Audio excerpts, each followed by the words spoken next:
This is Kate at the Library of Whispers, and today I am going to begin reading Emily Bronte's Wuthering Heights, Chapter 1, 1801.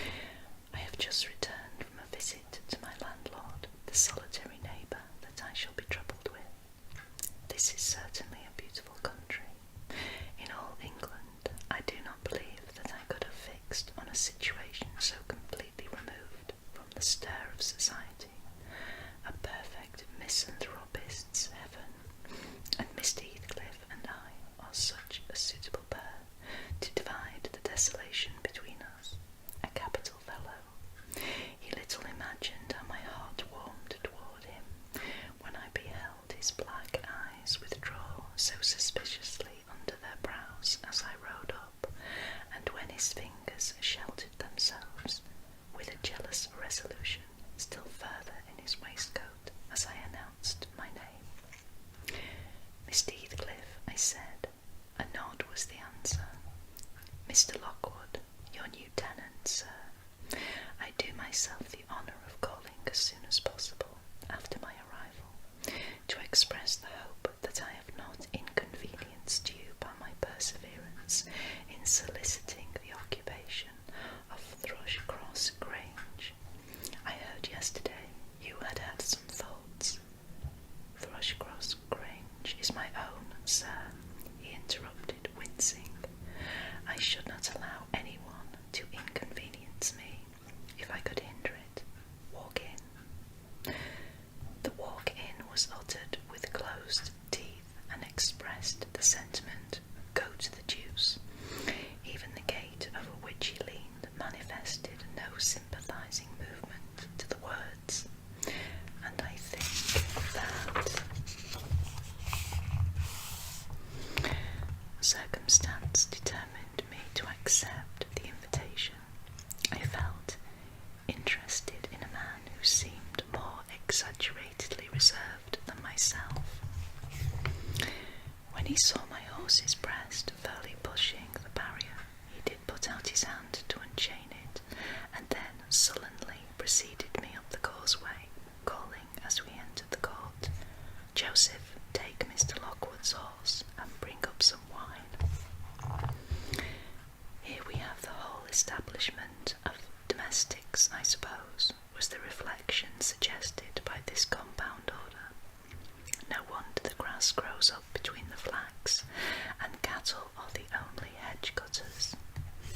Joseph was an elderly, nay, an old man, very old perhaps, though hale and sinewy.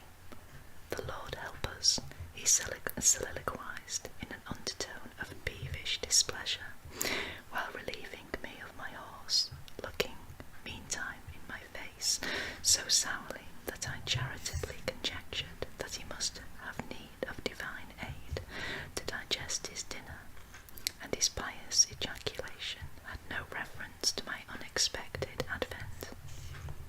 Wuthering Heights is the name of Mr. Heathcliff's dwelling, Wuthering being a significant provincial adjective descriptive of the atmospheric tumult to which its station is exposed in stormy weather.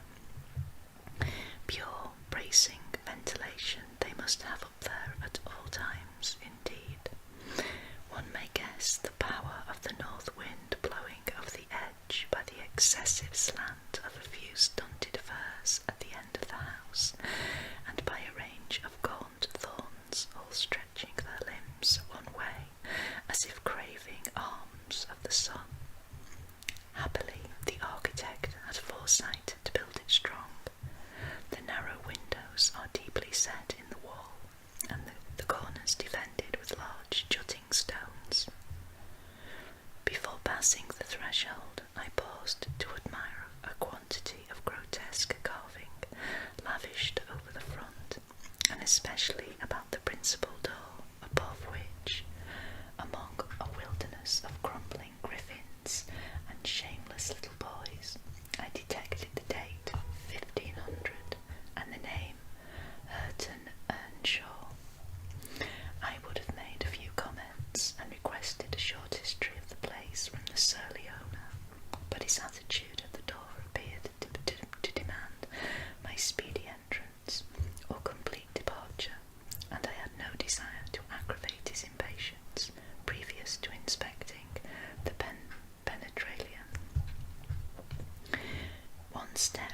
brought us into the family sitting room without any introductory lobby or passage.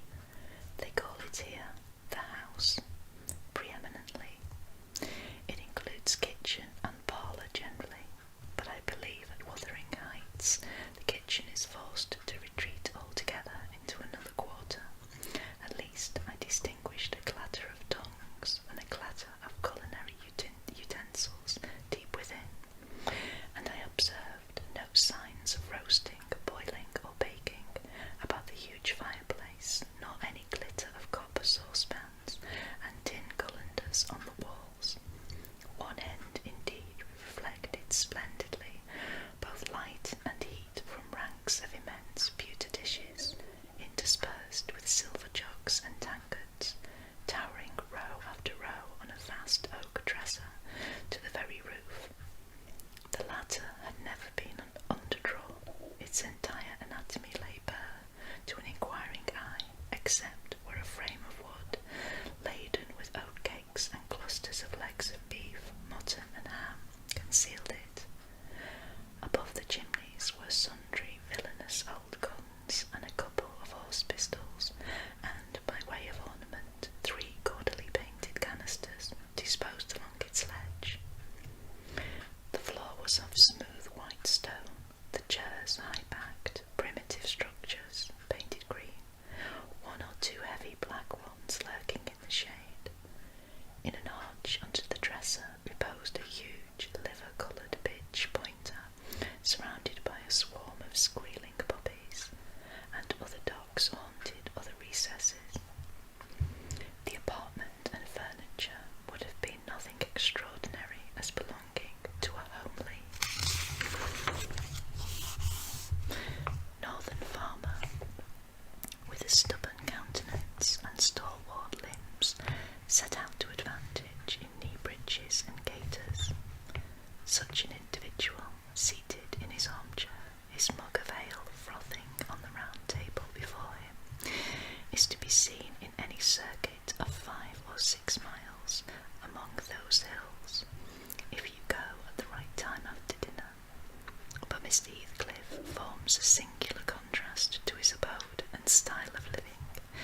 He is a dark-skinned gipsy in aspect, in dress and manners a gentleman, that is, as much a gentleman as many a country squire, rather slovenly, perhaps yet not looking amiss with his negligence, because he has an erect and handsome figure, and rather morose. Possibly some people might suspect him of a degree of underbred pride. I have a sympathetic God within that tells me it is nothing of the sort. I know by instinct his reserve springs from an aversion to showy displays of feeling, to manifestations of mutual kindliness. He'll love and hate equally under cover, and esteem it a species of impertinence to be loved or hated again. No, I'm running on too fast. I bestow my own attributes over liberally on him. Mr. Heathcliff may have entirely dissimilar reasons for keeping his hand out of the way when he meets a would-be acquaintance, to those which actuate me. Let me hope that my constitution is almost peculiar. My dear mother used to say I should never have a comfortable home, and only last summer I proved myself perfectly unworthy of one. While enjoying a month of fine weather at the sea-coast, I was thrown into the company of a most fascinating creature, a real goddess in my eyes, as long as she took no notice of me. I never told my love vocally. Still, if looks have language, the merest idiot might have guessed that I was over head and ears. She understood me at last, and looked a return, the sweetest of all imaginable looks. And what did I do? I confess it with shame, shrank icily into myself like a snail, at every glance retired colder and farther, till finally the poor innocent was led to doubt her own senses, and, overwhelmed with confusion at her supposed mistake, persuaded her mamma to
rises and ages issued from hidden dens to the common centre. I felt my heels and coat laps peculiar subjects of assault, and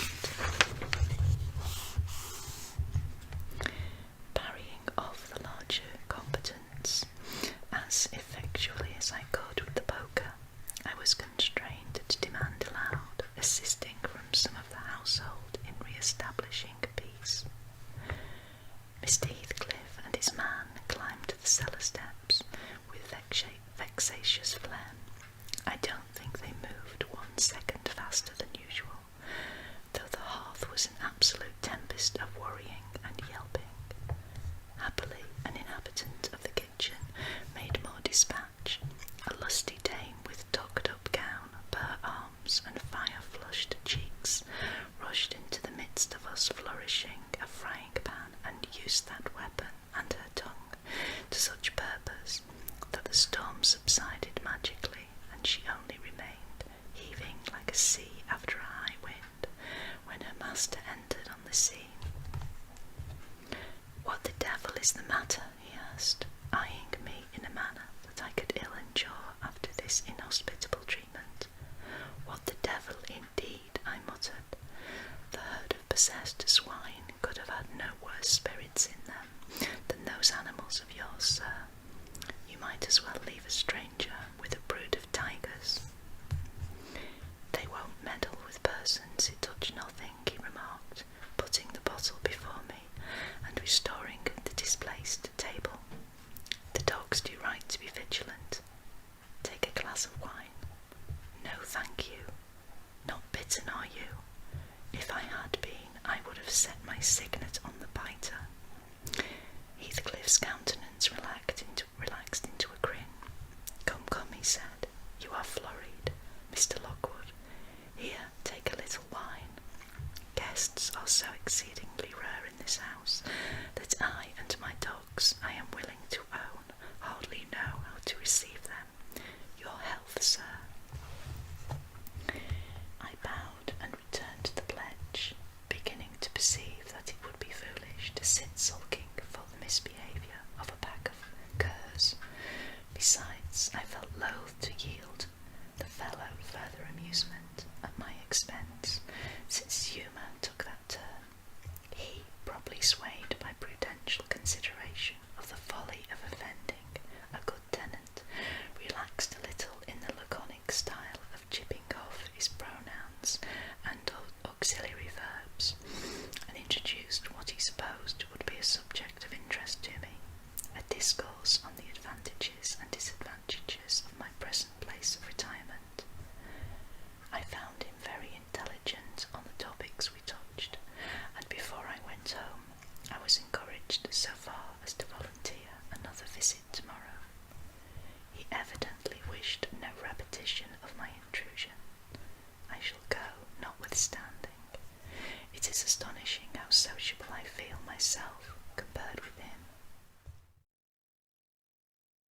Chapter 2. Yesterday afternoon set in misty and cold. I had half a mind to spend it by my study fire, instead of wading through heath and mud to Wuthering Heights.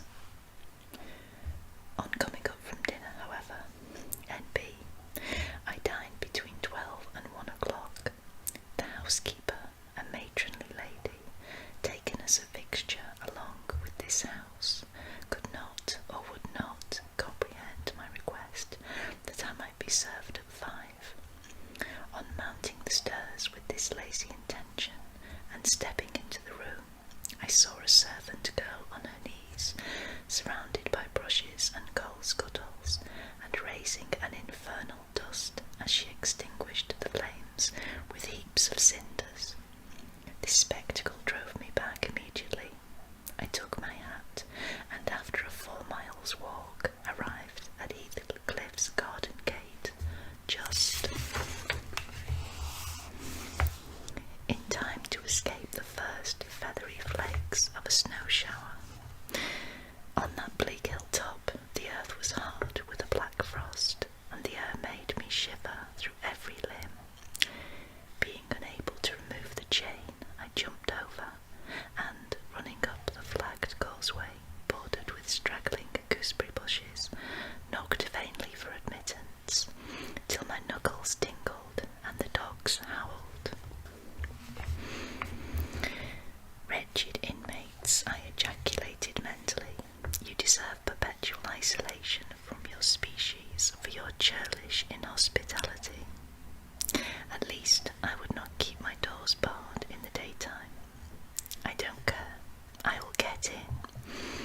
So resolved, I grasped the latch and shook it vehemently.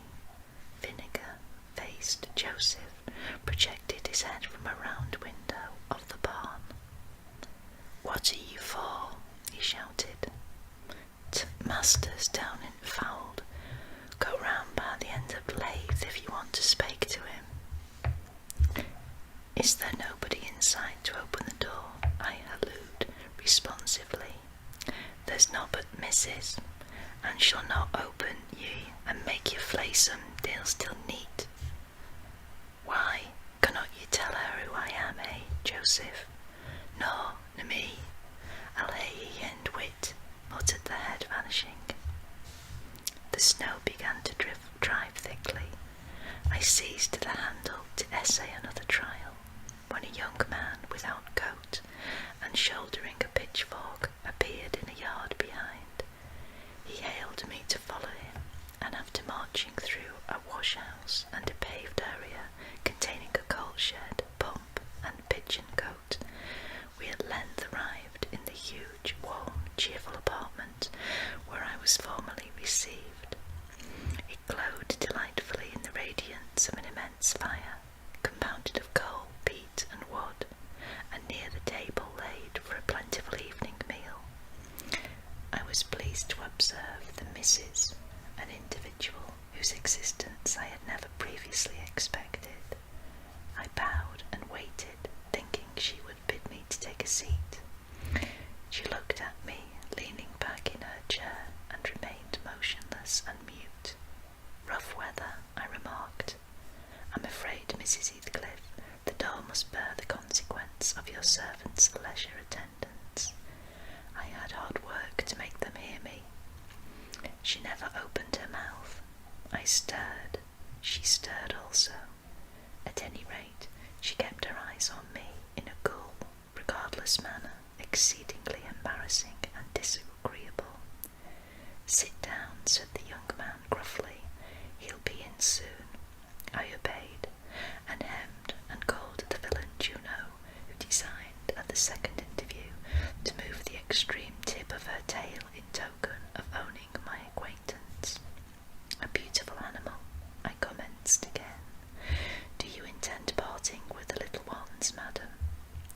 "They are not mine," said the amiable hostess, more repellingly than Heathcliff himself could have applied.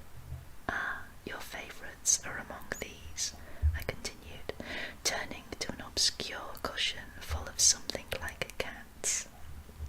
"A strange choice of favourites," she observed scornfully. Unluckily, it was a heap of dead rabbits. I hemmed once more and drew closer to the hearth, repeating my comment on the wildness of the evening. "You should not have come out," she said, rising and reaching from the chimney-piece 2 of the painted canisters. Her position before was sheltered from the light. Now I had a distinct view of her whole figure and countenance.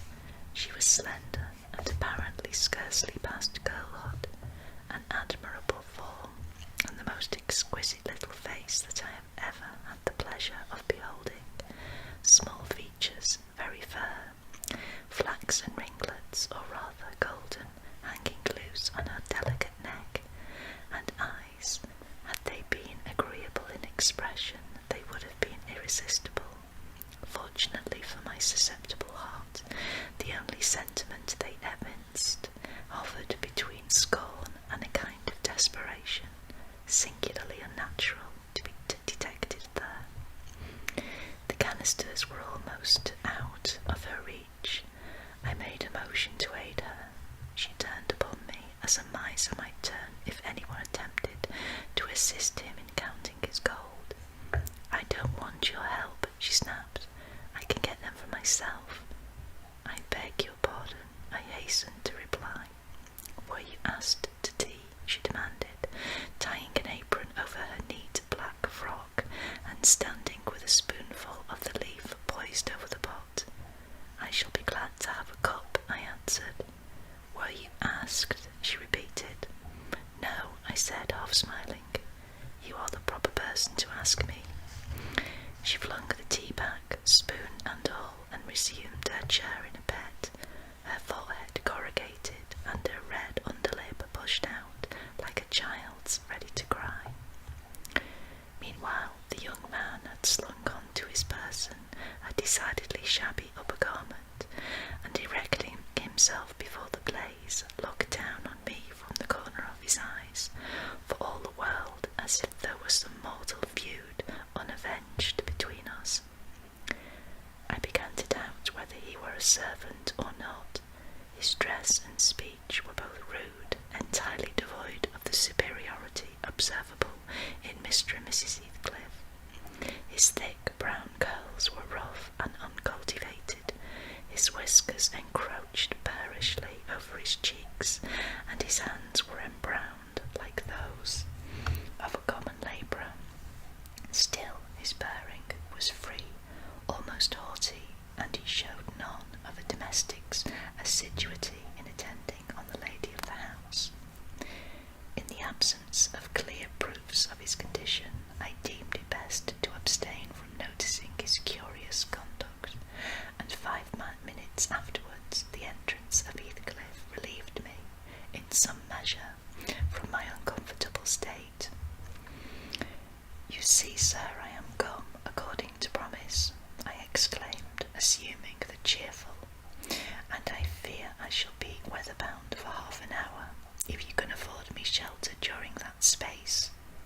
"Half an hour," he said, shaking the white flakes from his clothes. "I wonder you should select the thick of a snowstorm to ramble about in. Do you know that you run a risk of being lost in the marshes? People familiar with these moors often miss their road on such evenings, and I can tell you there is no chance of a change at present. Perhaps I can get a guide among your lads, and he might stay at the Grange till morning. Could you spare me one?" "No, I could not." "Oh, indeed. Well then, I must trust to my own sagacity." "Are you going to make tea?" demanded he of the shabby coat, shifting his ferocious gaze from me to the young lady. "Is he to have any?" she asked, appealing to Heathcliff. "Get it ready, will you?" was the answer, uttered so savagely that I started. The tone in which the words were said revealed a genuine bad nature. I no longer felt inclined to call Heathcliff a capital fellow. When the preparations were finished, he invited me with, "Now, sir, bring forward your chair," and we all, including the rustic youth, drew round to the table, an austere silence prevailing while we discussed our meal. I thought if I had caused the cloud, it was my duty to make an effort to dispel it. They could not every day sit so grim and taciturn, and it was impossible, however ill-tempered they might be, that the universal scowl they wore was their everyday countenance. "It is strange," I began, in the interval of swallowing one cup of tea and receiving another, "it is strange how custom can mould our tastes and ideas. Many could not imagine the existence of happiness in a life of such complete exile from the world as you spend, Mr. Heathcliff, yet I'll venture to say that, surrounded by your family, and with your amiable lady as the presiding genius over your home and heart—" "My amiable lady," he interrupted, with an almost diabolical sneer on his face. "Where is she, my amiable lady?" "Mrs. Heathcliff, your wife, I mean." "Well, yes." "Oh, you would intimate that her spirit has taken the post of ministering angel, and guards the fortunes of Wuthering Heights, even when her body is gone. Is that it?" Perceiving myself in a blunder, I attempted to correct it. I might have seen there was too great a disparity between the ages of the parties to make it likely that they were man and wife. One was about 40, a period of mental vigour at which men seldom cherish the delusion of being married for love by girls. That dream is reserved for the solace of our declining years. The other did not look 17. Then it flashed upon me. The clown at my elbow, who is drinking his tea out of a basin and eating his bread with unwashed hands, may be her husband, Heathcliff, Junior, of course. Here is the consequence of being buried alive. She has thrown herself away upon that bore from sheer ignorance that better individuals existed. A sad pity. I must beware how I cause her to regret her choice. The last reflection may seem conceited. It was not. My neighbour struck me as bordering on the repulsive. I knew, through experience, that I was tolerably attractive. Mrs. Heathcliff is my daughter-in-law, said Heathcliff, corroborating my surmise. He turned as he spoke, a peculiar look in her direction, a look of hatred, unless he has a most perverse set of facial muscles that will not, like those of other people, interpret the language of his soul. Ah, certainly, I see now. You are the favoured possessor of the beneficent fairy, I remarked, turning to my neighbour. This was worse than before. The youth grew crimson and clenched his fist, with every appearance of a meditated assault. But he seemed to recollect himself presently, and smothered the storm in a brutal curse, muttered on my behalf, which, however, I took care not to notice. Unhappy in your conjecture, sir, observed my host. We neither of us have the privilege of owning your good fairy. Her mate is dead. I said she was my daughter-in-law, therefore she must have married my son. And this young man is not my son, assuredly.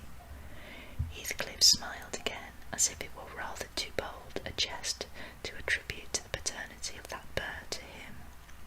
My name is Earnshaw, growled the other, and I'd counsel you to respect it. I've shown no disrespect, was my reply, laughing internally at the dignity with which he announced himself. He fixed his eye on me longer than I cared to return the stare, for fear I might be tempted either to box his ears or render my hilarity audible. I began to feel unmistakably out of place in that pleasant family circle. The dismal spiritual atmosphere overcame and more than neutralized the glowing physical comforts around me, and I resolved to be cautious how I ventured under these rafters a third time. The business of eating being concluded, and no one uttering a word of sociable conversation, I approached a window to examine the weather. A sorrowful sight I saw, dark night coming down prematurely, and sky and hills mingled in one bitter whirl of wind and suffocating snow. I don't think it possible for me to get home now without a guide, I could not help exclaiming. The roads will be buried already, and if they were bare, I could scarcely distinguish a foot in advance. Harton, drive these dozen sheep into the barn porch. They'll be covered, if left in the fold all night, and put a plank before them, said Heathcliff. How must I do? I continued, with rising irritation. There was no reply to my question, and on looking round I saw only Joseph bringing in a pail of porridge for the dogs, and Mrs. Heathcliff leaning over the fire, diverting herself with burning a bundle of matches which had fallen from the chimney piece as she restored the tea canister to its place. The former, when he had deposited his burden, took a critical survey of the room, and in cracked tones grated out, I wonder how you can fashion to stand there in idleness and war, when all on 'em's gone out. But you're a knout, and it's no use talking. You'll never mend your ways, but go right straight to devil like your mother afore you. I imagined for one moment that this piece of eloquence was addressed to me, and sufficiently enraged, stepped towards the aged rascal with an intention of kicking him out of the Mrs. Heathcliff, however, checked me by her answer. "You scandalous old hypocrite," she replied, "are you not afraid of being carried away bodily whenever you mention the devil's name? I warn you to refrain from provoking me, or I'll ask your abduction as a special favour. Stop, look here, Joseph," she continued, taking a long, dark book from a shelf. "I'll show you how far I've progressed in the black art. I shall soon be competent to make a clear house of it. The red cow didn't die by chance, and your rheumatism can hardly be reckoned among providential visitations." "Oh, wicked, wicked," gasped the elder. "May the Lord deliver us from evil." "No, reprobate, you are a castaway. Be off, or I'll hurt you seriously. I'll have you all modelled in wax and clay, and the first who passes the limits I fix shall, I'll not say what he shall be done to him, but you'll see. Go, I'm looking at you." The little witch put a mock malignity into her beautiful eyes, and Joseph, trembling with sincere horror, hurried out, praying and ejaculating "wicked" as he went. I thought her conduct must be prompted by a species of dreary fun, and now that we were alone, I endeavoured to interest her in my distress. "Mrs. Heathcliff," I said earnestly, "you must excuse me for troubling you. I presume, because with that face, I'm sure you cannot help being good-hearted. Do point out some landmarks by which I may know my way home. I have no more idea how to get there than you would of how to get to London." "Take the road you came," she answered, ensconcing herself in a chair with a candle, and the long book open before her. "It is brief advice, but as sound as I can give. Then, if you hear of me being discovered dead in a bog or a pit full of snow, your conscience won't whisper that it is partly your fault. How so? I cannot escort you. They wouldn't let me go to the end of the garden wall. You, I should be sorry to ask you to cross the threshold for my convenience on such a night," I cried. "I want you to tell me my way, not to show it, or else to persuade Mr. Heathcliff to give me a guide." "Who?" "There is himself, Earnshaw, Zilla, Joseph, and I. Which would you have? Are there no boys at the farm?" "No, those are all." "Then it follows that I am compelled to stay." "That you may settle with your host. I have nothing to do with it." "I hope it will be a lesson to you to make no more fresh journeys on these hills," cried Heathcliff's stern voice from the kitchen entrance. "As to staying here, I don't keep accommodations for visitors. You must share a bed with Harton or Joseph if you do." "I can sleep on a chair in this room," I replied. "No, no, a stranger is a stranger, be he rich or poor. It will not suit me to permit anyone the range of the place while I am off guard," said the unmanly wretch. With this insult my patience was at an end. I uttered an expression of disgust and pushed past him into the yard, running against Earnshaw in my haste. It was so dark that I could not see the means of exit, and as I wandered round I heard another specimen of their civil behaviour amongst each other. At first the young man appeared about to befriend me. "I'll go with him as far as the park," he said. "You'll go with him to hell," exclaimed his master, or whatever relation he bore. "And who is to look after the horses, eh? A man's life is of more consequence than one evening's neglect of the horses." "Somebody must go," murmured Mrs. Heathcliff, more kindly than I expected. "Not at your command," retorted Harton. "If you set store on him, you'd better be quiet." "Then I hope his ghost will haunt you, and I hope Mr. Heathcliff will never get another tenant till the Grange is a ruin," she answered sharply. "Hearken, hearken, shoes cursing on him," muttered Joseph, towards whom I had been steering. He sat within earshot, house by the light of a lantern, which I seized unceremoniously, and calling out that I would send it back on the morrow, rushed to the nearest postern. "Maester, maester, he's stealing lantern," shouted the ancient, pursuing my retreat. "Hey, Nasher, hey, dog, hey, wolf, hold him, hold him." On opening the little door, two hairy monsters flew at my throat, bearing me down and extinguishing the light, while a mingled guffaw from Heathcliff and Horton put the copestone on my rage and humiliation. Fortunately, the beasts seemed more bent on stretching their paws and yawning and flourishing their tails than devouring me alive, but they would suffer no resurrection, and I was forced to lie till the malignant masters pleased to deliver me. Then, hatless and trembling with wrath, I ordered the miscreants to let me out, on their peril to keep me 1 minute longer, with several incoherent threats of retaliation that in their indefinite depth of virulence smacked of King Lear. The vehemence of my agitation brought on a copious bleeding of the nose, and still Heathcliff laughed, and still I scolded. I don't know what would. I've concluded the scene had there not been one person at hand rather than more rational than myself, and more benevolent than my entertainer. This was Zilla, the stout housewife, who at length issued forth to inquire into the nature of the uproar. She thought that some of them had been laying violent hands on me, and not daring to attack her master, she turned her vocal artillery against the younger scoundrel.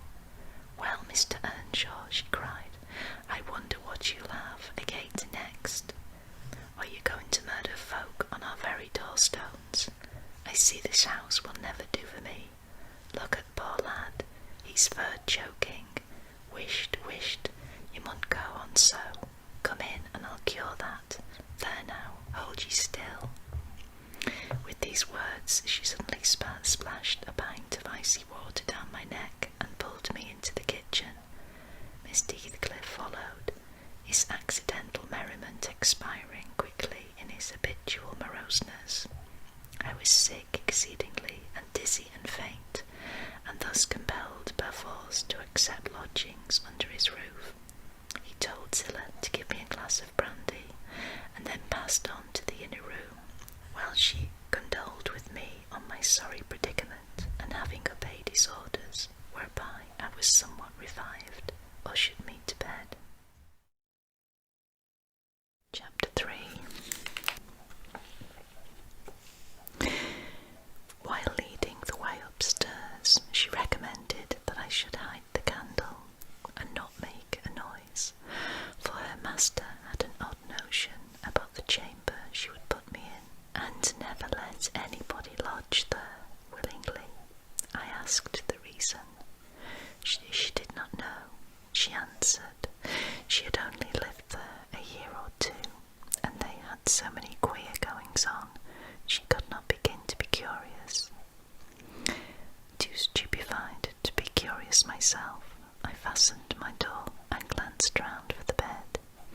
The whole furniture consisted of a chair, a clothes press, and a large oak case with squares cut out, near the top resembling coach windows.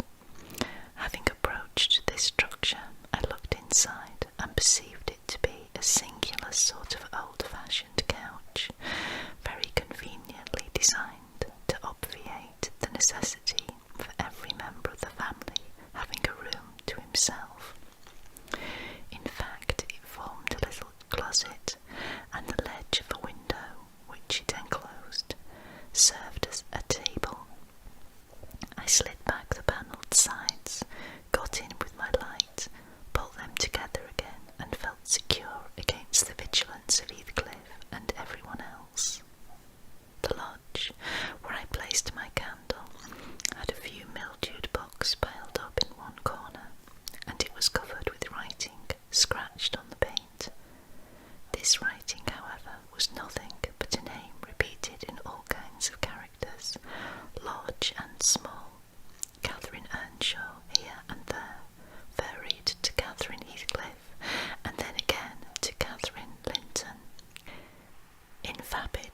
restlessness, I leaned my head against the window and continued spelling over Catherine, Earnshaw, Heathcliff, Linton, till my eyes closed.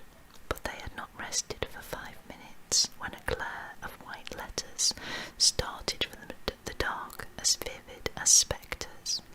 The air swarmed with Catherine's, and rousing myself to dispel the obtrusive name, I discovered my candle wick reclining on one of the antique volumes, and perfuming the place with an odour of roasted calf skin.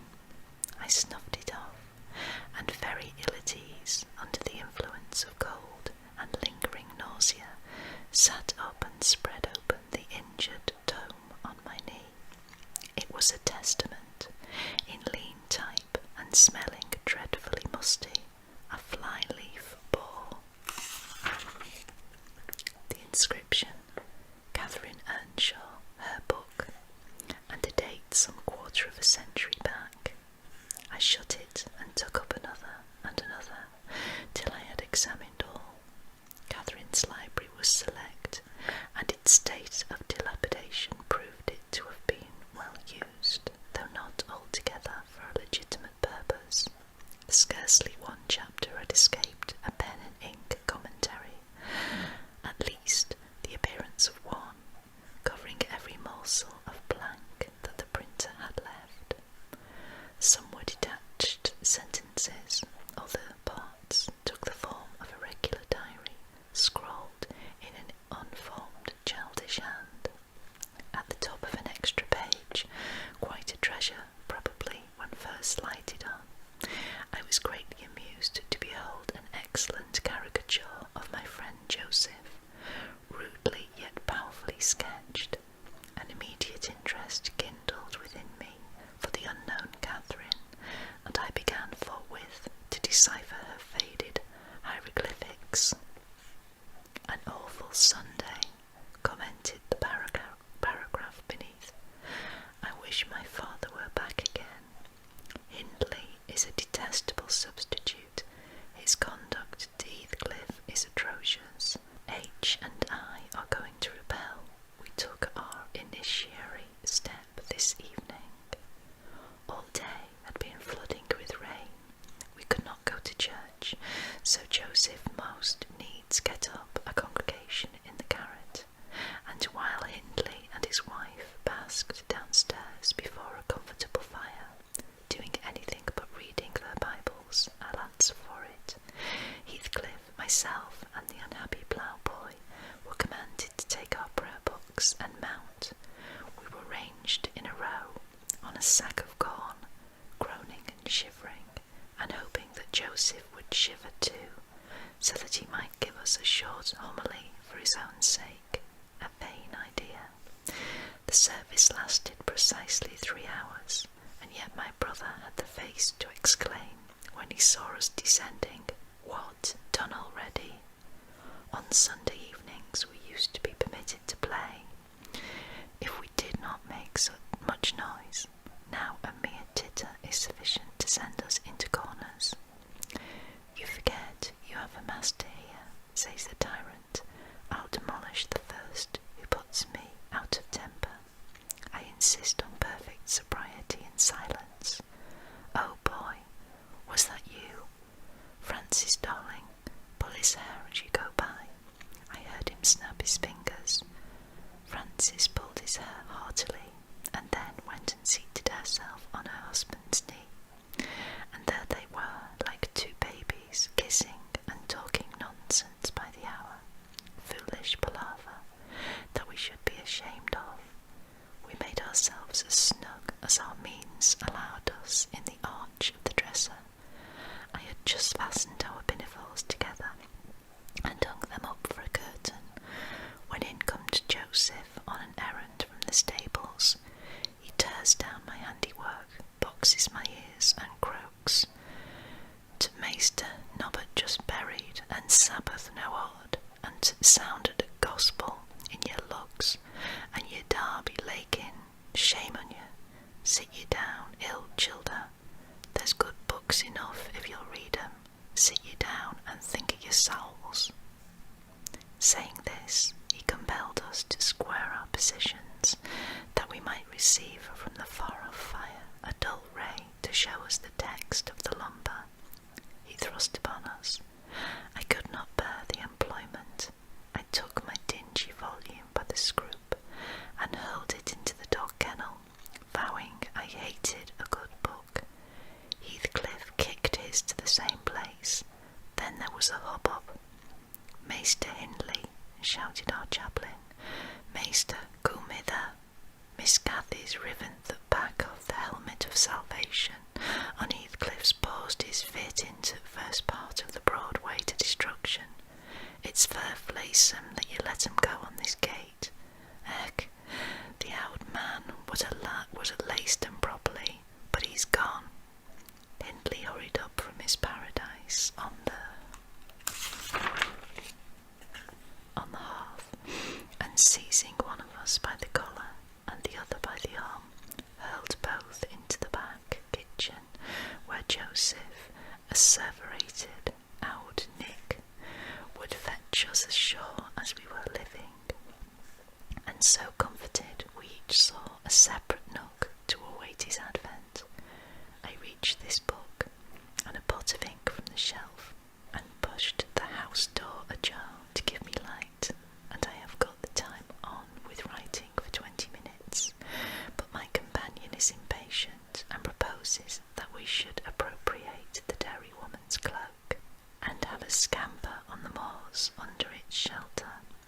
A pleasant suggestion, and then, if the surly old man come in, he may believe his prophecy verified. We cannot be damper or colder in the rain than we are here. I suppose Catherine fulfilled her project, for the next sentence took up another subject. She waxed lachrymose.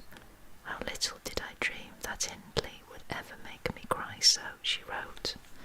"My head aches till I cannot keep it on the pillow, and still I can't give over. Poor Heathcliff. Hindley calls him a vagabond and won't let him sit with us nor eat with us any more, and he says he and I must not play together, and threatens to turn him out of the house if we break his orders. He has been blaming our father, how dared he, for treating H too liberally, and swears he will reduce him to his right place." I began to nod drowsily over the dim page. My eye wandered from manuscript to print. I saw a red ornamented title, 70 times 7, and the first of the 71st, a pious discourse delivered by the Reverend James Brandham in the chapel of Gimmerden, Sow. And while I was half-consciously worrying my brain to guess what James Brandham would make of his subject, I sank back in bed and fell asleep. Alas, for the effects of bad tea and bad temper. What else could it be that made me pass such a terrible night? I don't remember another that I can at all compare with it, since I was capable of suffering.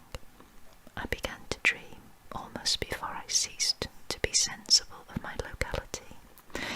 I thought it was morning, and I had set out on my way home with Joseph for a guide. The snow lay yards deep in our road, and as we floundered on, my companion wearied me with constant reproaches that I had not brought a pilgrim's staff, telling me that I could never get into the house without one, and boastfully flourished a heavy-headed cudgel, which I understood to be so denominated. For a moment I considered it absurd that I should need such a weapon to gain admittance into my own residence. Then a new idea flashed across me. I was not going there. We were journeying to hear the famous James Brandham preach from the text 70 times 7, and either Joseph, the preacher, or I had committed the first of the 71st, and were to be publicly exposed and excommunicated. We came to the chapel. I have passed it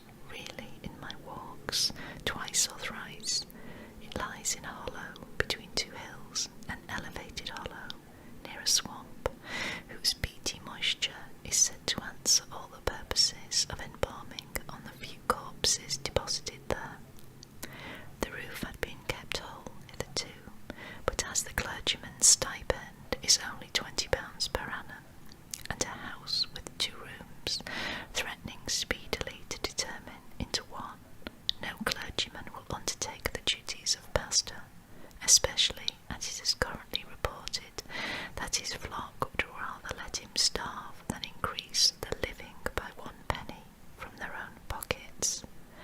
However, in my dreams, James had a full and attentive congregation, and he preached. Good God, what a sermon, divided into 490 parts, each fully equal to an ordinary address from the pulpit, and each discussing a separate sin. Where he searched for them, I cannot tell.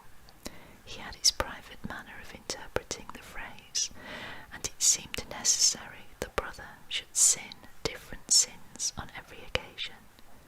They were one of the most curious character, odd transgressions that I never imagined previously. Oh, how weary I grew, how I writhed and yawned and nodded and revived, how I pinched and pricked myself and rubbed my eyes and stood up and sat down again and nudged Joseph to inform me if he would ever have done. I was condemned to hear all out. Finally he reached the first of the 71st. At that crisis a sudden inspiration descended on me. I was moved to rise and denounce James Brandham as the sinner of the sin that no Christian need pardon. Sir, I exclaimed, sitting here within these 4 walls at one stretch, I have endured and forgiven the 490 heads of your discourse. 70 times 7 times have I plucked up my hat and been about to depart. 70 times 7 times have you preposterously forced me to resume my seat. The 491st is too much. Fellow martyrs, have at him, drag him down and crush him to atoms, that the place which knows him may know him no more. Thou art the man, cried James, after a solemn pause, leaning over his cushion. 70 times 7 times didst thou gapingly contort thy visage. 70 times 7 did I take counsel with my soul. Lo, this is human weakness, this also may be absolved. The first of the 71st is come. Brethren, execute upon him the judgment written. Such honour have all his saints.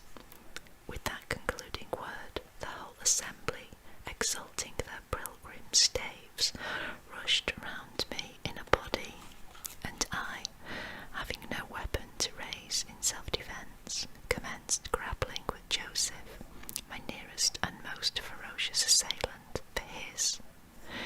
In the confluence of the multitude, several clubs crossed. Blows aimed at me fell on other sconces. Presently the whole chapel resounded with rappings and counter-rappings.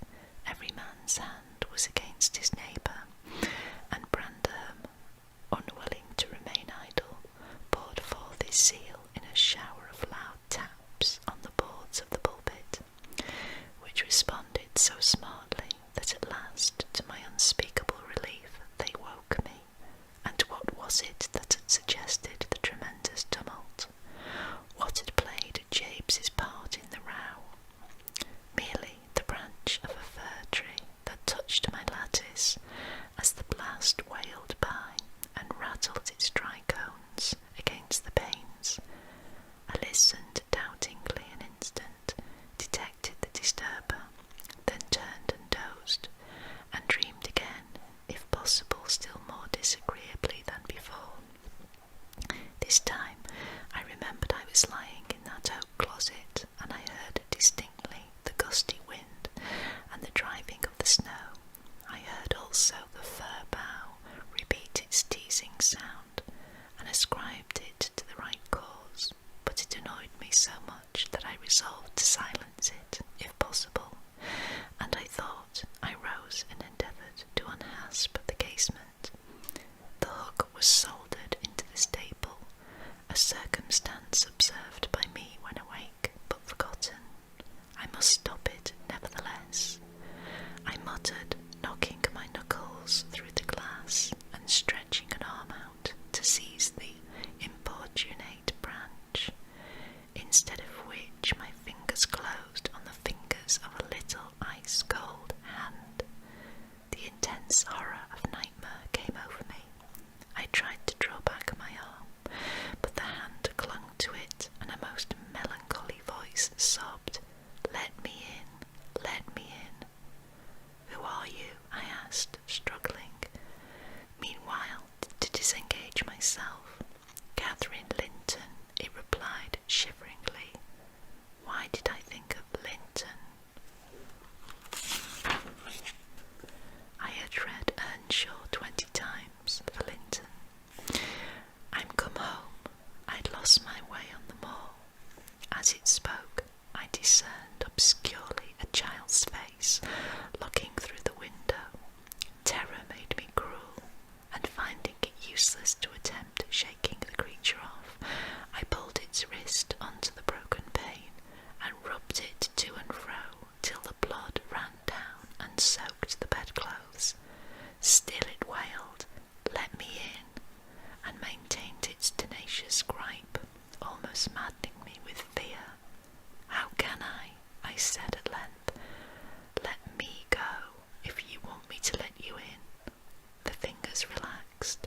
I snatched mine through the hole, hurriedly piled the books up in a pyramid against it, and stopped my ears to exclude the lamentable prayer. I seemed to keep them closed about a quarter of an hour, yet the instant I listened again, there was the doleful cry moaning on. "Be gone," I shouted. "I'll never let you in, not if you beg for 20 years. "It is 20 years, mourned the voice. 20 years. I've been a waif for 20 years. Thereat began a feeble scratching outside, and the pile of books moved, as if thrust forward. I tried to jump up, but could not stir a limb, and so yelled aloud in a frenzy of fright. To my confusion, I discovered the yell was not ideal. Hasty footsteps approached my chamber door. Somebody pushed it open with a vigorous hand, and a light glimmered through the squares at the top of the bed. I sat shuddering yet, and wiping the perspiration from my forehead. The intruder appeared to hesitate, and muttered to himself. At last he said, in a half-whisper, plainly not expecting an answer, "Is anyone here?" I considered it best to confess my presence, for I knew Heathcliff's accents, and feared he might search further if I kept quiet. With this intention, I turned and opened the panels. I shall not soon forget the effect of my action produced. Heathcliff stood near the entrance in his shirt and trousers, with a candle dripping over his fingers, and his face as white as the wall behind him. The first creak of the oak startled him like an electric shock. The light leapt from his hold to a distance of some feet, and his agitation was so extreme that he could hardly pick it up. "It is only your guest, sir," I called out, desirous to spare him the humiliation of exposing his cowardice further. I had the misfortune to scream in my sleep, owing to a frightful nightmare. "I'm sorry I disturbed you." "Oh, God confound you, Mr. Lockwood. I wish you were at the—" commenced my host, sitting the candle on a chair, because he found it impossible to hold it steady.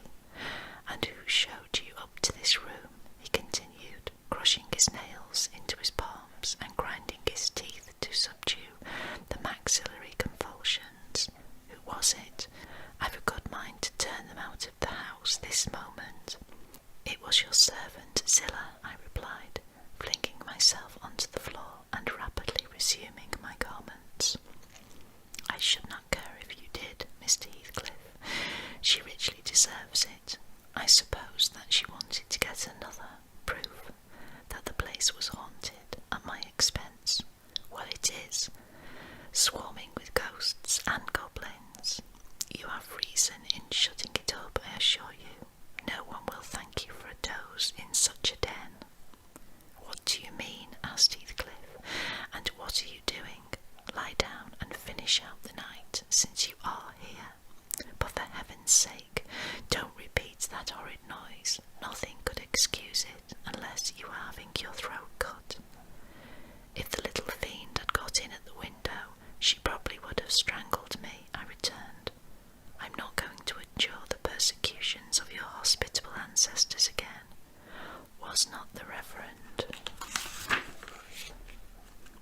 James Brandham akin to you on the mother's side, and that minx Catherine Linton, or Earnshaw, or however she was called, she must have been a changeling, wicked little soul. She told me she had been walking the earth these 20 years, a just punishment for her mortal transgressions, I've no doubt. Scarcely were these words uttered, when I recollected the association of Heathcliff's with Catherine's name in the book, which had completely slipped from my memory, till thus awakened. I blushed at my inconsideration, but without showing further consciousness of the offence, I hastened to add, "The truth is, sir, I passed the first part of the night in—" Here I stopped afresh. I was about to say, perusing these old volumes, then it would have revealed my knowledge of their written as well as their printed contents, so correcting myself I went on, in spelling the name scratched on that window ledge, a monotonous occupation calculated to set me asleep, like counting all. "What can you mean by talking in this way to me?" thundered Heathcliff with savage vehemence. How dare you, under my roof? God, he's mad to speak so, and he struck his forehead with rage. I did not know whether to resent this language or pursue my explanation, but he seemed so powerfully affected that I took pity and proceeded with my dreams, affirming I had never heard the appellation of Catherine Linton before, but reading it often over produced an impression which personified itself. When I had no longer my imagination under control, Heathcliff gradually fell back into the shelter of the bed as I spoke, finally sitting down almost concealed behind it. I guessed, however, by his irregular and intercepted breathing, that he struggled to vanquish an excess of violent emotions. Not liking to show him that I had heard the conflict, I continued, the toilet rather noisily, looked at my watch, and soliloquized on the length of the night. Not 3 o'clock yet. I could have taken oath it had been 6. Time stagnates here. We must surely have retired to rest at 8. Always at 9 in winter, and always rise at 4, said my host, suppressing a groan, and as I fancied by the motion of his shadow's arm dashing a tear from his eyes. "Mr. Lockwood," he added, "you may go into my room. You'll only be in the way, coming downstairs so early, and your childish outcry has sent sleep to the devil for me." "And for me too," I replied. "I'll walk in the yard till daylight, and then I'll be off, and you need not dread a repetition of my intrusion. I'm now quite cured of seeking pleasure in society, be it country or town. A sensible man ought to find sufficient company in himself." "Delightful company," muttered Heathcliff. "Take the candle and go where you please. I shall join you directly. Keep out of the yard, though. The dogs are unchained, and the house, Juno mounts sentinel there, and, nay, you can only ramble about the steps and passages. But away with you, I'll come in 2 minutes." I obeyed so far as to quit the chamber. When ignorant where the narrow lobbies led, I stood still and was witness involuntarily to a piece of superstition on the part of my landlord, which belied oddly his apparent sense. He got onto the bed and wrenched open the lattice, bursting, as he pulled at it, into an uncontrollable passion of tears. Come in," he sobbed. "Cathy, do come. Oh, do once more. Oh, my heart's darling, hear me this time, Catherine, at last." The spectre showed a spectre weather's ordinary caprice, it gave no sign of being, but the snow and wind whirled rapidly through, even reaching my station and blowing out the light. There was such anguish in the gush of grief that accompanied this raving that my compassions made me overlook its folly, and I drew off, half angry to have listened at all, and vexed at having related my ridiculous nightmare, since it produced that agony, though why was beyond my comprehension. I descended cautiously to the lower regions and landed in the back kitchen, where a gleam of fire, raked compactly together, enabled me to rekindle my candle. Nothing was stirring except a brindled grey cat, which crept from the ashes and saluted me with a querulous mew. 2 benches, shaped in sections of a circle, nearly enclosed the hearth. On one of these I stretched myself, and Grimalkin mounted the other. We were both of us nodding ere any one invaded our retreat, and then it was Joseph shuffling down a wooden ladder that vanished in the roof, through a trap.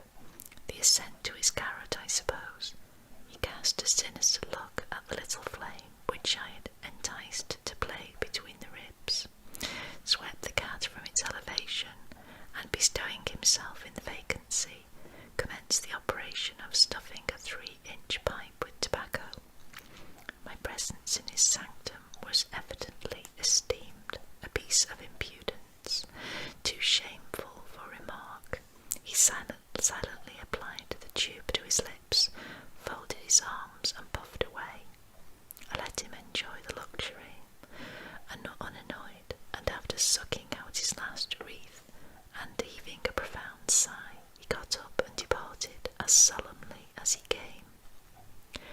A more elastic footstep entered next, and now I opened my mouth for a good morning, but closed it again, the salutation unachieved, for Horton Earnshaw was performing his orisons sotto voce, in a series of curses directed against every object he touched, while he rummaged a corner for a spade or shovel to dig through the drifts. He glanced over the back of the bench, dilating his nostrils, and thought as little of exchanging civilities with me as with my companion the cat. I guessed by his preparations that egress was allowed, and leaving my hard couch, made a movement to follow him. He noticed this, and thrust at an inner door with the end of his spade, intimating by an inarticulate sound that there was the place where I must go, if I changed my locality. It opened into the house, where the females were already astir, Zilla urging flakes of flame up the chimney with a colossal bellows, and Mrs. Heathcliff kneeling on the hearth reading a book by the aid of the blaze. She held her hand interposed between the furnace heat and her eyes, and seemed absorbed in her occupation, desisting from it only to chide the servant for covering her with sparks, or to push away a dog now and then that snoozled its nose over forwardly into her face. I was surprised to see Heathcliff there also. He stood by the fire, his back towards me, just finishing a stormy scene to poor Zilla, who ever and anon interrupted her labour to pluck up the corner of her apron and heave an indignant groan. "And you worthless," he broke out as I entered, turning to his daughter-in-law, and employing an epithet as harmless as dog or sheep, but generally represented by a dash. "There you are at your idle tricks again. The rest of them do earn their bread. You live on my charity. Put your trash away and find something to do. You shall pay me for the plague of having you eternally in my sight. Do you hear, damnable jade? I'll put my trash away because you can make me if I refuse," answered the young lady, closing her book and throwing it on a chair. "But I'll not do anything, though you should swear your tongue out accept what I please. Heathcliff lifted his hand, and the speaker sprang to a safer distance, obviously acquainted with its weight. Having no desire to be entertained by a cat-and-dog combat, I stepped forward briskly, as if eager to partake the warmth of the hearth, and innocent of any knowledge of the interrupted dispute. Each had enough decorum to suspend further hostilities. Heathcliff placed his fists out of temptation in his pockets. Mrs. Heathcliff curled her lip and walked to a seat far off, where she kept her word by playing the part of a statue during the remainder of my stay. That was not long. I declined joining their breakfast, and at the first gleam of dawn took an opportunity of escaping into the free air, now clear and still and cold as impalpable ice. My landlord hallooed for me to stop ere I reached the bottom of the garden, and offered to accompany me across the moor. It was well he did, for the whole hill back was one billowy white ocean, the swells and falls not indicating corresponding rises and depressions on the ground. Many pits, at least, were filled to a level, and entire ranges of mounds, the refuse of the quarries, blotted from the chart which my yesterday's walk left pictured in my mind. I had remarked on one side of the road, at intervals of 6 or 7 yards, a line of upright stones, continued through the whole length of the barren.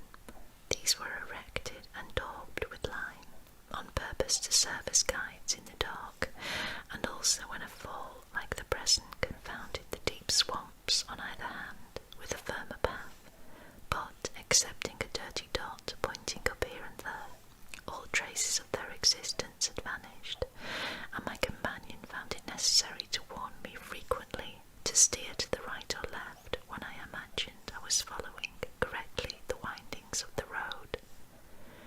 We exchanged a little conversation, and he halted at the entrance of Thrushcross Park, saying I could make no error there. Our adieux were limited to a hasty bow, and then I pushed forward, trusting to my own resources, for the porter's lodge is untenanted as yet. The distance from the gate to the Grange is 2 miles. I believe I managed to make it 4, what with losing myself among the trees and sinking up to the neck in snow, a predicament which only those who have experienced it can appreciate. At any rate, whatever were my wanderings, the clock chimed 12 as I entered the house, and that gave exactly an hour for every mile of the usual way from Wuthering Heights. My human fixture and her satellites rushed to welcome me, exclaiming tumultuously they had completely given me up. Everybody conjectured that I had perished last night, and they were wondering how they must set about the search for my remains.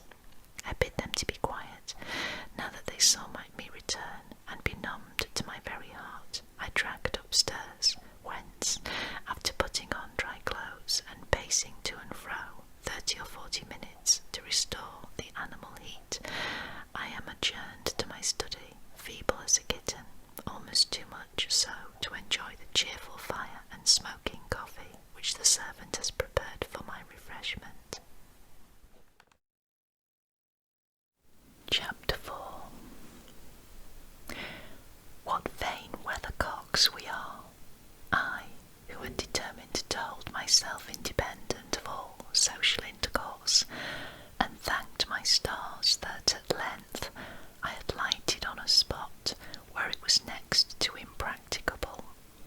I, weak wretch, after maintaining till dusk a struggle with low spirits and solitude, was finally compelled to strike my colours, and, under pretence of gaining information concerning the necessities of my establishment, I desired Mrs. Dean, when she brought in supper, to sit down while I ate it, hoping sincerely she would prove a regular gossip, and either rouse me to animation or lull me to sleep by her talk. "You have lived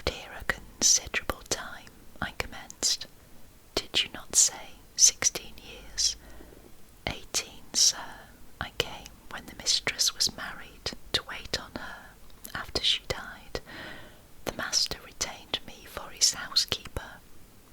Indeed, there ensued a pause.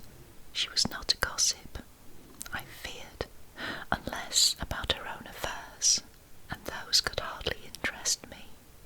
However, having studied for an interval, with a fist on either knee, and a cloud of meditation over her ruddy countenance, she ejaculated, "Ah, times are greatly changed since then."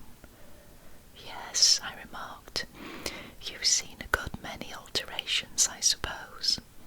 "I have, and troubles too," she said.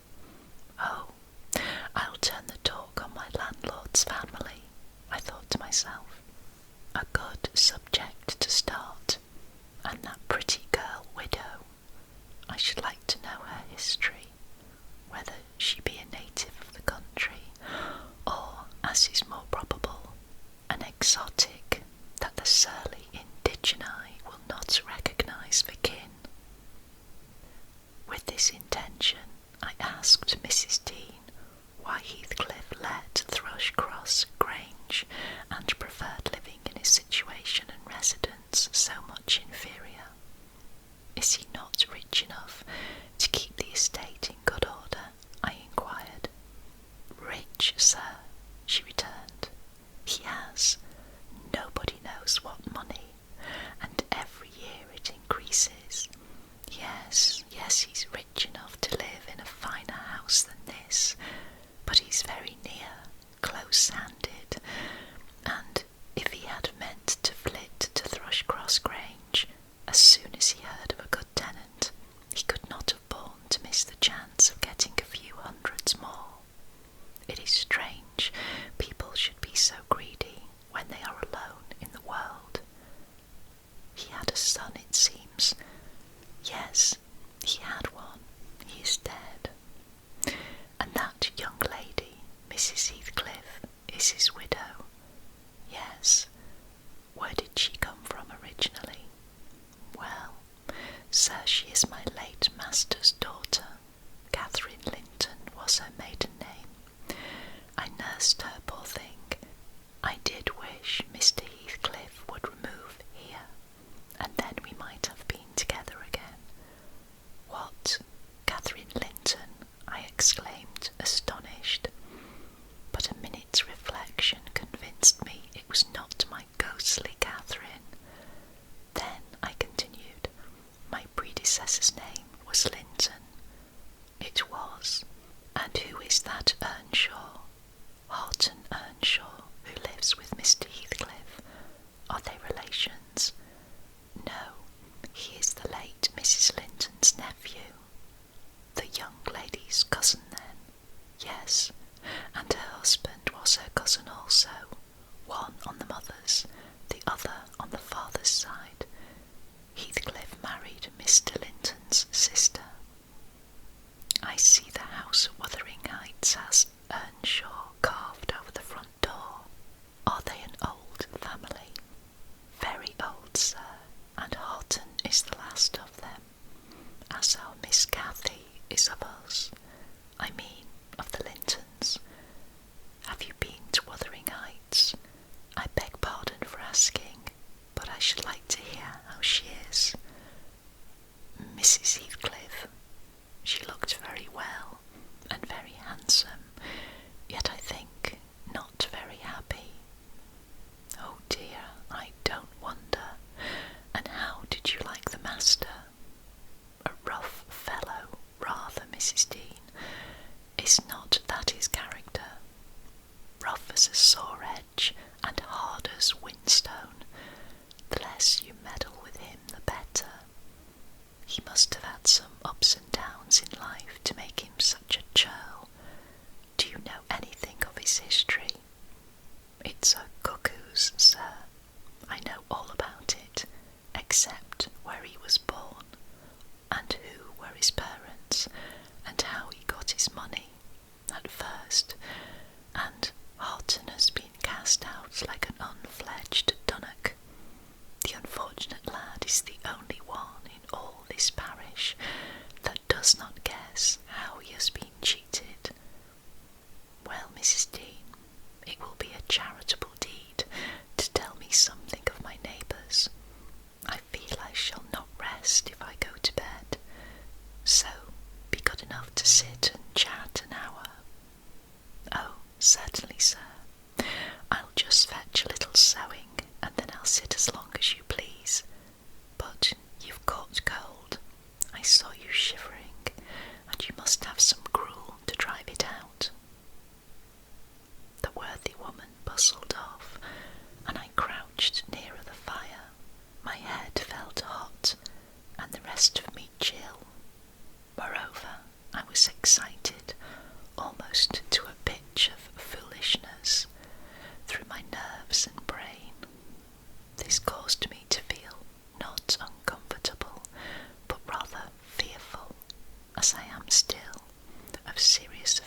seat, evidently pleased to find me so companionable.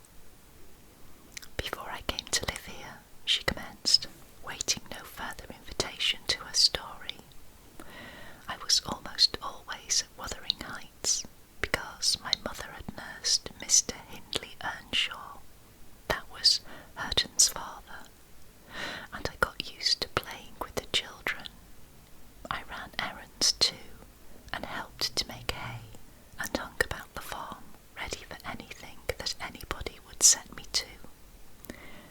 One fine summer morning, it was the beginning of harvest, I remember, Mr. Earnshaw, the old master, came downstairs, dressed for a journey, and after he had told Joseph what was to be done during the day, he turned to Hindley and Cathy and me, for I sat eating my porridge with them, and he said, speaking to his son, "Now, my bonny man, I'm going to Liverpool today.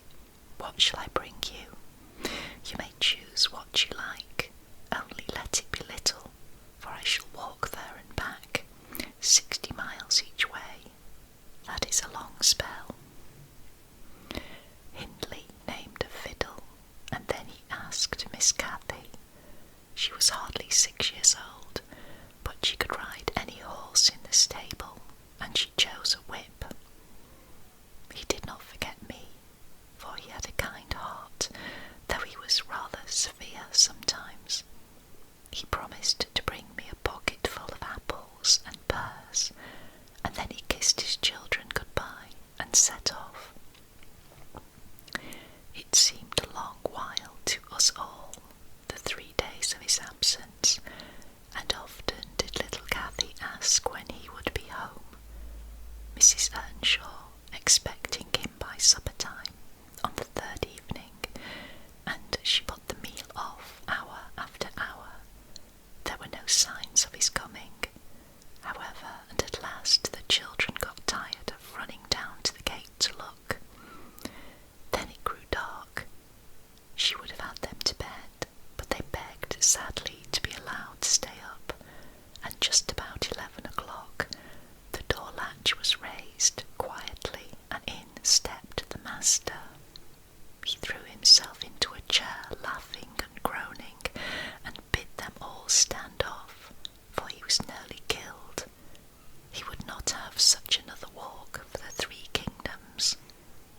And at the end of it, to be flighted to death, he said, opening his greatcoat, which he held bundled up in his arms, "See here, wife, I was never so beaten with anything in my life, but you may e'en take it as a gift of God, though it's as dark almost as if it came from the devil."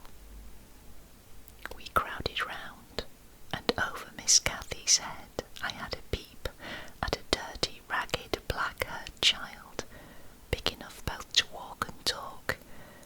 Indeed, its face looked older than Catherine's, yet, when it was set on its feet, it only stirred around and repeated over and over again some gibberish that nobody could understand. I was frightened, and Mrs. Earnshaw was ready to fling it out of doors. She did fly up, asking how he could fashion to bring that gypsy brat into the house when they had their own bairns to feed and fend for, what he meant to do with it, and whether he were mad.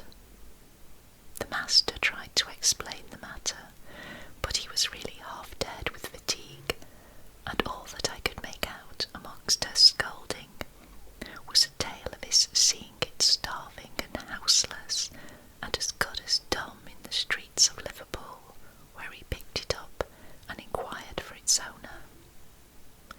Not a soul knew to whom it belonged, he said, and his money and time being both limited, he thought it better to take it home with him at once than run into vain expenses there, because he was determined he would not leave it as he found it. Well, the conclusion was that my mistress grumbled herself calm, and Mr. Earnshaw told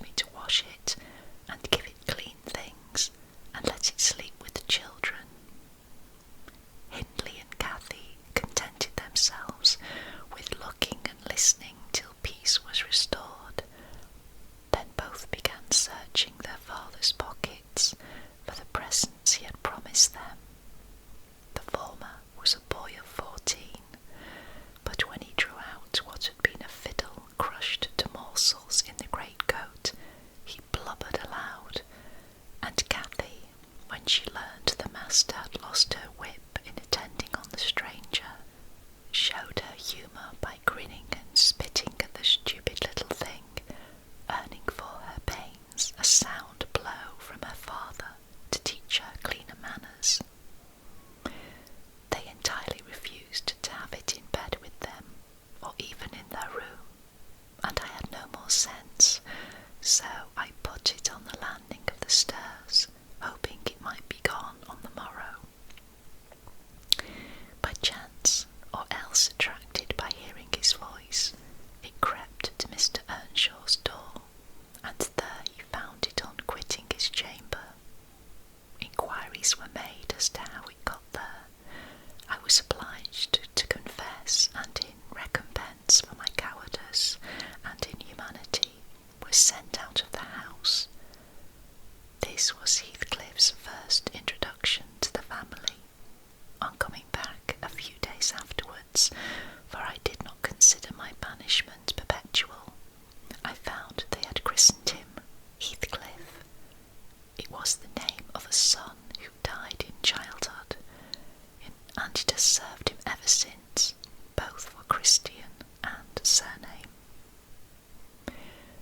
Miss Cathy and he were now very thick, but Hindley hated him, and, to say the truth, I did the same, and we plagued and went on with him shamefully, for I wasn't reasonable enough to feel my injustice, and the mistress never put in a word on his behalf when she saw him wronged. He seemed a sullen, patient child, hardened perhaps to ill treatment. He would stand Hindley's blows without winking or shedding a tear, and my pinches moved him only to draw in a breath, and open his eyes as if he had hurt himself by accident, and nobody was to blame. This endurance made old Earnshaw furious when he discovered his son persecuting the poor fatherless child, as he called him. He took to Heathcliff strangely, believing all he said. For that matter, he said precious little, and generally the truth, and putting him up far above Cathy, who was too mischievous and wayward for a favourite. So, from the very beginning, he bred bad feeling in the house, and at Mrs. Earnshaw's death, which happened in less than 2 years after, the young master had learned to regard his father as an oppressor rather than a friend, and Heathcliff as a usurper of his parents' affections and his privileges, and he grew bitter with brooding over these injuries. I sympathised a while, but when the children fell ill of the measles, and I had to tend to them and take on me the cares of a woman, at once I changed my ideas. Heathcliff was dangerously sick, and while he lay at the worst, he would have me constantly by his pillow. I suppose he felt I did a good deal for him, and he hadn't wit to guess that I was compelled to do it. However, I will say this, he was the quietest child that ever nurse watched over. The difference between him and the others forced me to be less partial. Cathy and her brother harassed me terribly. He was as uncomplaining as a lamb, though hardness, not gentleness, made him give little trouble. He got through, and the doctor affirmed it was in a great measure owing to me, and praised me for my care. I was vain of his commendations, and softened towards the being by whose means I earned them, and thus Hindley lost his last ally. Still I couldn't dote on Heathcliff, and I wondered often what my master saw to admire so much in the sullen boy, who never, to my recollection, repaid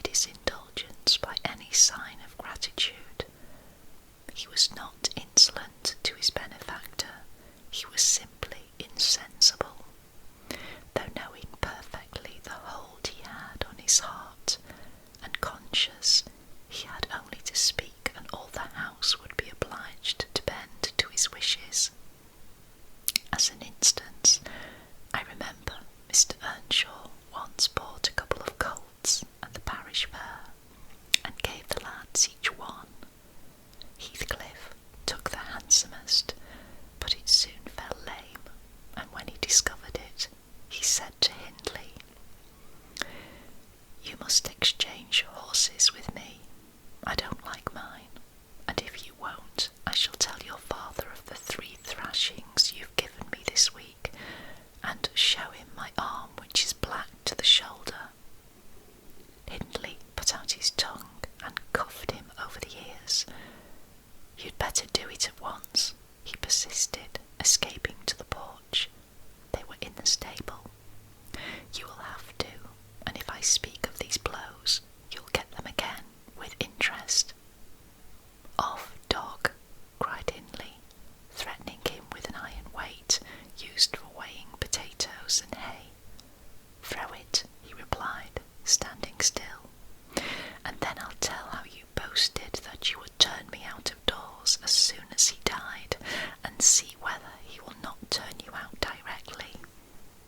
Hindley threw it, hitting him on the breast, and down he fell, but staggered up, immediately breathless and white, and had not I prevented it, he would have gone just so to the master, and got full revenge by letting his condition plead for him, intimating who had caused it.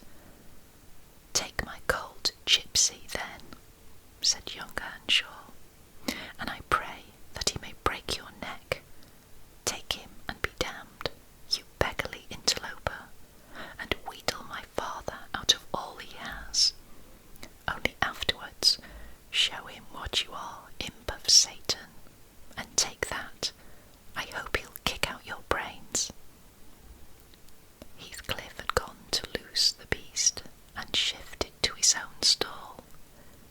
He was passing behind it when Hindley finished his speech by knocking him under its feet, and without stopping to examine whether his hopes were fulfilled, ran away as fast as he could. I was surprised to witness how coolly the child gathered himself up and went on with his intention, exchanging saddles and all, and then sitting down on a bundle of hay to overcome the qualm which the violent blow occasioned before he entered the house. I persuaded him easily to let me lay the blame of his bruises on the horse. He minded little what tale was told, since he had what he wanted. He complained so seldom, indeed of such stirs as these, that I really thought him not vindictive. I was deceived completely, as you will hear. Chapter 5. In the course of time, Mr. Earnshaw began to fail. He had been active and healthy, yet his strength left him suddenly, and when he was confined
advised that the young man should be sent to college, and Mr. Earnshaw agreed, though with a heavy spirit, for he said, Hindley was naught, and would never thrive as where he wandered.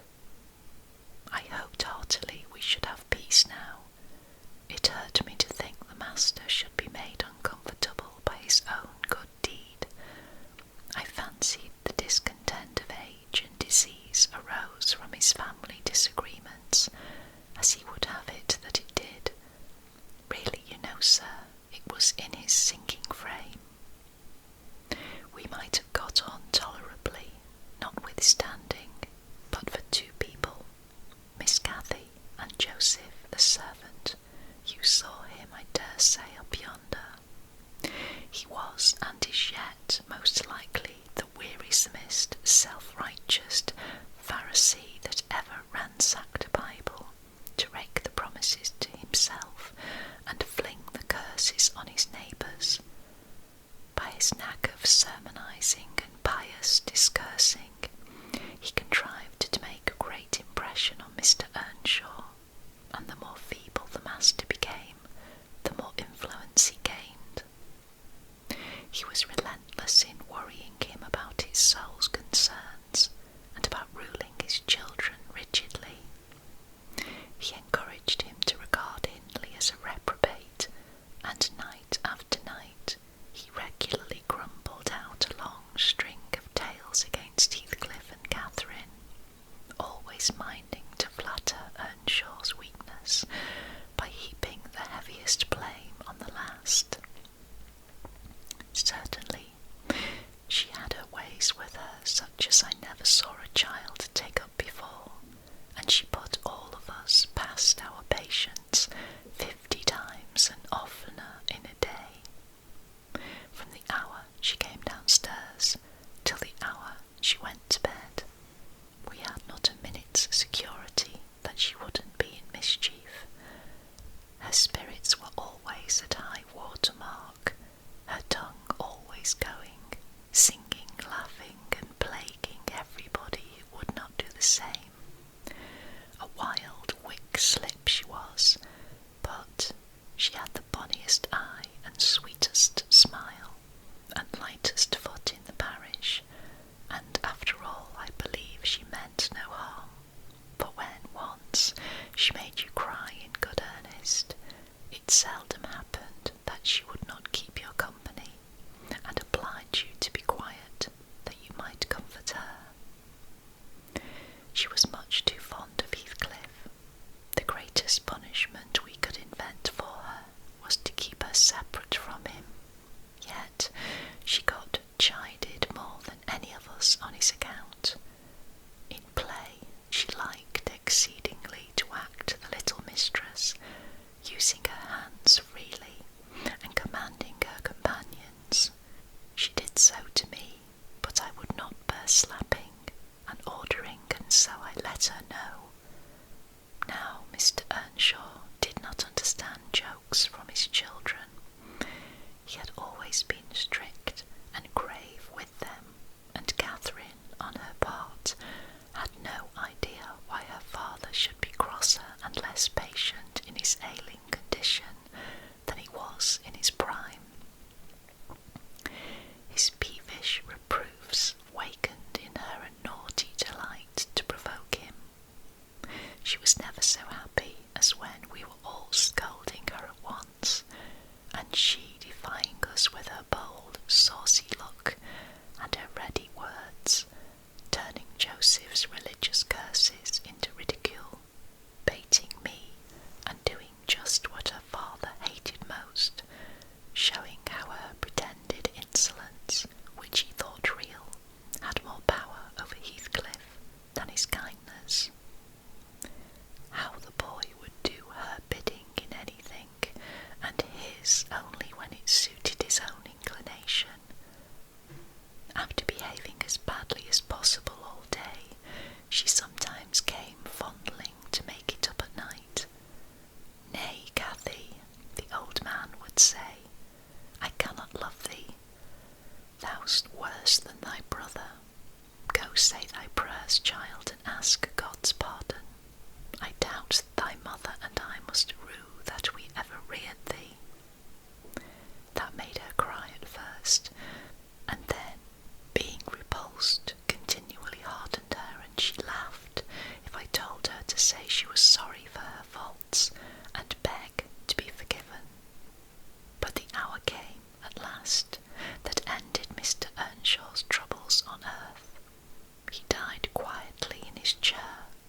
Miss Cathy had been sick, and that made her still.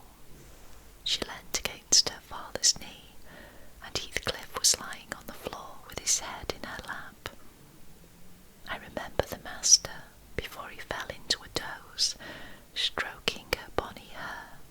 It pleased him rarely to see her gentle, and saying, "Why canst thou not always be a good lass, Cathy?" And she turned her face up to his and laughed, and answered, "Why cannot you always be a good man, father?" But as soon as she saw him vexed again, she kissed his hand, and said she would sing him to sleep. She began singing very low, till his fingers dropped from hers, and his head sank on his breast. Then I told her to hush and not stir, for fear she should wake him. We all kept as mute as mice a full half-hour, and should have done longer, only Joseph, having finished his chapter, got up and said that he must rouse the master for